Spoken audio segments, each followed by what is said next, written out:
questions, or need prayer, email Annamarie at 5minutesadaywithgod at gmail.com.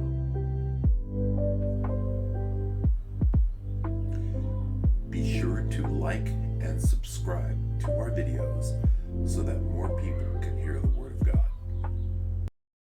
Good morning and welcome to 5 Minutes a Day with God. And we are going through the exciting saga of Moses' life and how God is going to use him to deliver his people from slavery and from bondage in Egypt and return them back to their promised land, Canaan. So today's passage is Exodus chapter 4, 18 to 31.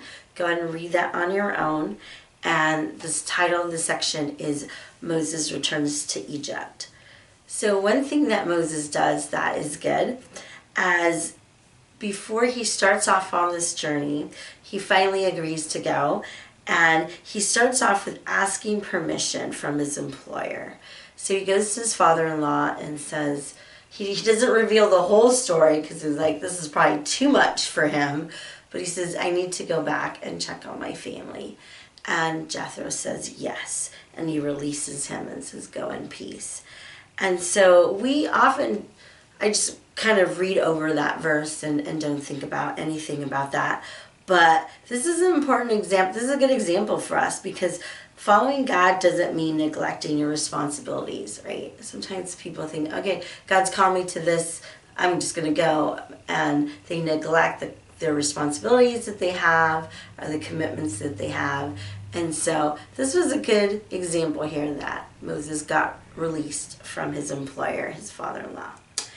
So as they go, God reveals a couple things to Moses. He says, don't be afraid because the people who want you dead are dead themselves.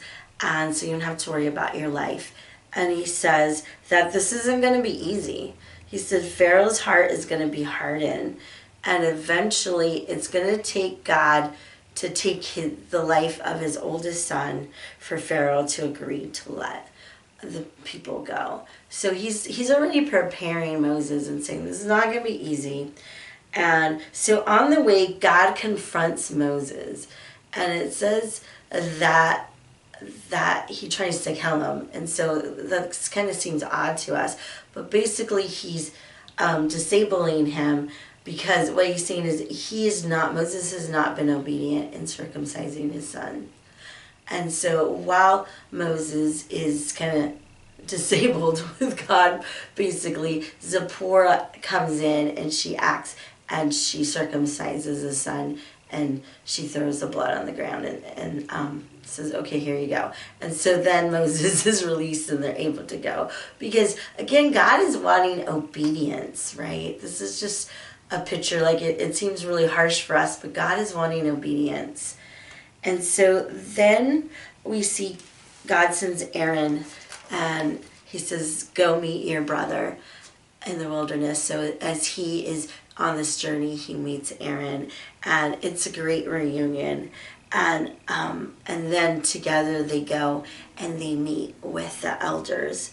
And this was the right time, right? Before it wasn't Moses' time to be their deliverer. But now they see Moses tells Aaron and Aaron tells the people, the elders, what God has said. And he shows them all the signs. And the elders say yes. And they believe and they worship God.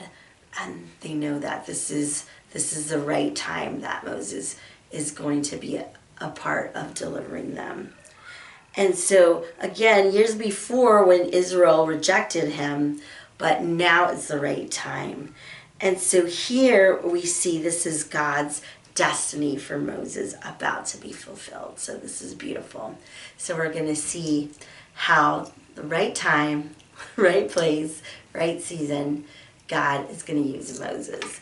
And he could have used him fully if Moses had said, yes, I can go, but so he's going to do it with Aaron, and that wasn't God's first plan or whatever, but it's still going to be a great plan that's going to deliver people, but again, we'll see consequences later on.